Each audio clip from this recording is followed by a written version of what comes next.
بآواز بلند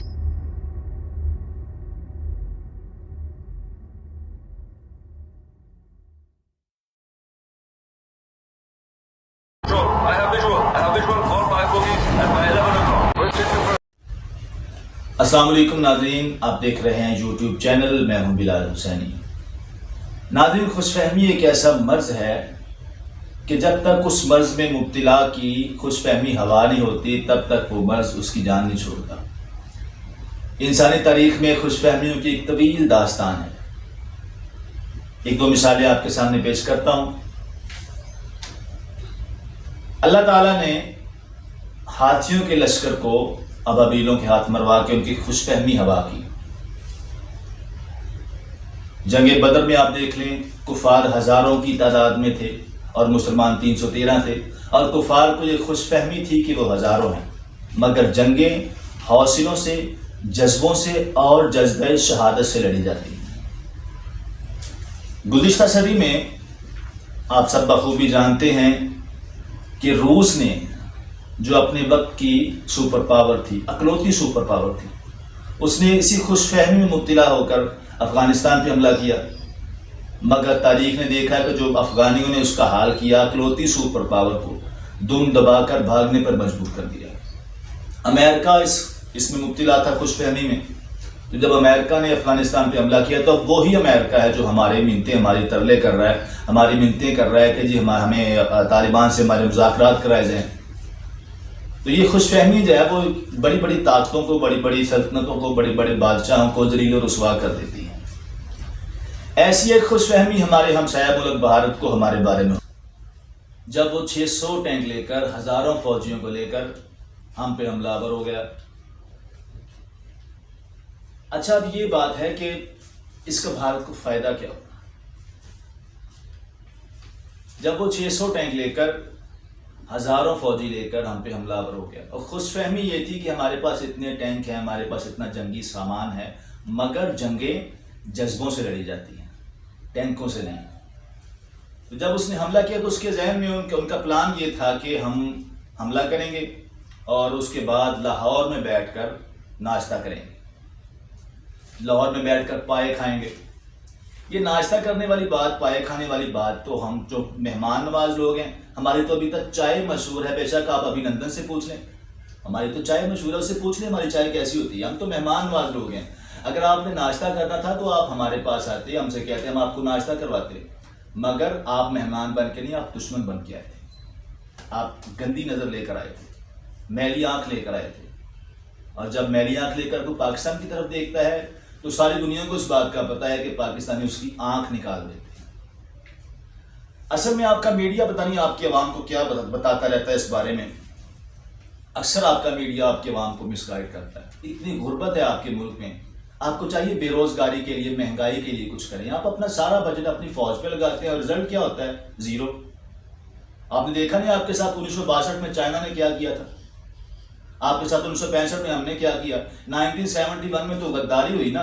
اس کے بعد آپ دیکھیں 1999 میں کارگل میں آپ کے ساتھ کیا ہوا تھا، آپ کے ساتھ ابھینندن نے آپ کے ساتھ کیا کیا تھا، آپ کی یہ آپ کی فضائیہ ہے، یہ آپ کے ساتھ کیا ہوا؟ آپ نے ہمارے درخت مار گرایا آگے۔ اب آپ کی میڈیا نے پتہ نہیں اتنا شور ڈالا ہوا تھا کہ پتہ نہیں ایسے کیا کیا کھیم کا آپ نے فتح کر لیا۔ خدا رہا آپ اپنی عوام پہ توجہ دیں۔ اپنا سارا پیسہ آپ اپنی فوج پہ لگا رہے ہیں، سارا بجٹ اپنی فوج پہ لگا رہے ہیں، اور رزلٹ آپ کو ملتا نہیں کچھ بھی۔ یہ میں اپنی طرف سے بات نہیں کر رہا، جنگ ستمبر کے حوالے سے جو انکشافات غیر ملکی اخبارات نے کیے وہ میں آپ کے سامنے پیش کرنا چاہ رہا ہوں۔ مستنصر حسین طارق صاحب نے اس کی جو تشریح کی، جو ترجمہ کی ہے مشہور برطانوی جریدے سنڈے میگزین کا، اس میں لکھا ہے کہ پاکستان نے بھارتی فضائیہ کو اپنے کنٹرول میں کر لیا تھا۔ یہ جنگ ستمبر کی بات ہے۔ پاکستانی طیارے فضا میں منڈلا رہے تھے لیکن ان کو شکار ہی نہیں مل رہا تھا۔ یہ کون لکھ رہا ہے؟ یہ برطانوی مشہور جریدہ سنڈے میگزین میں لکھا گیا ہے۔ بھارتی طیارے جیسے صفحہ ہستی سے ہی مٹ گئے ہوں، یہ بھی اس کے اندر لکھا ہے۔ 19 ستمبر 1965 کو اسی مشہور جریدے سنڈے میگزین نے لکھا کہ پاکستانی فضائیہ نے بھارتی طیاروں اور بھارتی فضائیہ کو اس قدر اسیر کر لیا تھا کہ کہ ان کے طیارے فضا میں کہیں نظر ہی نہیں آ رہے تھے۔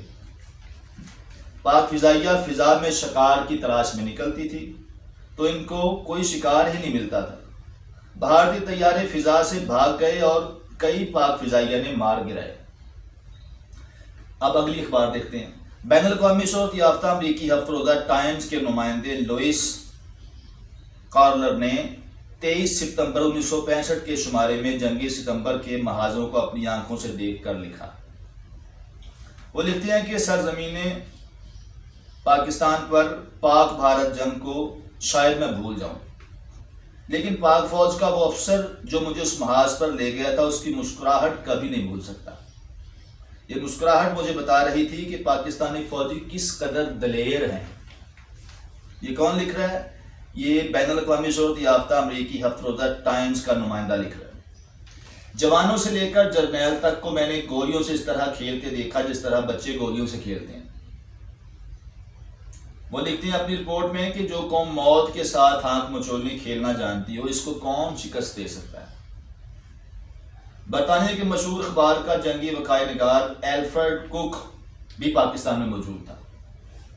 اس نے لاہور کا آخری اور خون ریز مارکہ اپنی آنکھوں سے دیکھا۔ اس نے آخری مارکے میں ہندوؤں کے جتن اور فائر بندی کی کیفیت کو ان الفاظ میں بیان کیا۔ اب سنیے وہ کیا لکھتے ہیں۔ وہ لکھتے ہیں لاہور کے محاذ پر بھارتیوں نے باٹا پور سے 5 میل شمال کی جانب یعنی BRB کے پل کے مقام کے پاس رات گولہ باری جاری رکھی اور پورے 3 بجے یعنی فائر بندی کے وقت بھی بینی پل پار کرنے کے لیے 2 شدید ترین حملے کیے۔ ان حملوں کی پشت پناہی کے لیے بھارتی توپ خانے نے جو گولہ باری کی وہ اسی سیکٹر کی شدید ترین گولہ باری تھی۔ معاہدہ کے مطابق جنگ بندی کے طے شدہ وقت کے 15 منٹ بعد تک بھی گھمسان کی جنگ جاری رہی اور پاکستانیوں نے بھارتیوں کے یہ دونوں حملے پہلے حملوں کی طرح پسپا کر دیے۔ پھر کہیں جا کر فائر بندی ہوتی ہے۔ جنگ بندی کے بعد دور کہیں بھارتی سرزمین سے کالے سیاہ بادل آسمان کی طرف اٹھنے لگے۔ میں نے سواریہ نظروں سے پاک فوج کے افسر کی طرف دیکھا، وہ ہلکی سی ہنسی ہنس کر بولا کہ ہندوستانی اپنی لاشوں کو جلا رہے ہیں۔ تھوڑی دیر بعد انڈین آرمی کے بہت سے ٹرک میدان میں آہستہ آہستہ آتے ہیں۔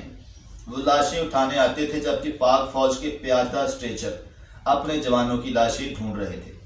اس میدان میں پاک فوج کے شہداء کی کل تعداد 56 یعنی 56 تھی۔ یہ گزشتہ رات کے شہداء تھے۔ ان کے مقابلہ میں بھارتی صرف ڈوگرائی کے علاقوں سے لاشوں کے 14 ٹرک بھر کر لے گئے۔ وہ صرف تازہ لاشیں لے کر گئے تھے، گلی سڑی لاشوں کو انہوں نے ہاتھ تک نہیں لگایا۔ وہ لاشوں کو بازو اور ٹانگوں سے اٹھا کر لکڑی کے گھٹوں کی طرح ٹرک میں پھینک رہے تھے۔ یوں دشمن کا حملہ پسپا ہوا۔ آپ کو ویڈیو پسند آئی ہے تو میرے چینل کو سبسکرائب کیجیے۔ انشاءاللہ آپ سے مزید معلومات شیئر کرتے رہیں گے۔